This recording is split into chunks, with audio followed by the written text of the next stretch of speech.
போர்க்காலத்தில் பிறந்து விட்டோம், வந்தவை போனவை வருத்தமில்லை. காட்டினிலே வாழ்கின்றோம், முட்களின் வழியொன்றும் மரணமில்லை. இருட்டினிலே நீ நடக்கையிலே உன்னிலும் உன்னை விட்டு விலகிவிடும். நீ மட்டும்தான் இந்த உலகத்திலே உனக்கு துணையை என்று விலகிவிடும். தீயோடு போகும் வரையில்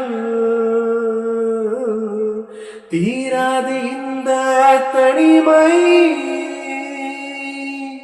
கரை வரும் நேரம் பார்த்து கப்பலில் காத்திருப்போம். எரிமலை வந்தால் கூட ஏறி நின்று பார்த்தொடுப்போம்.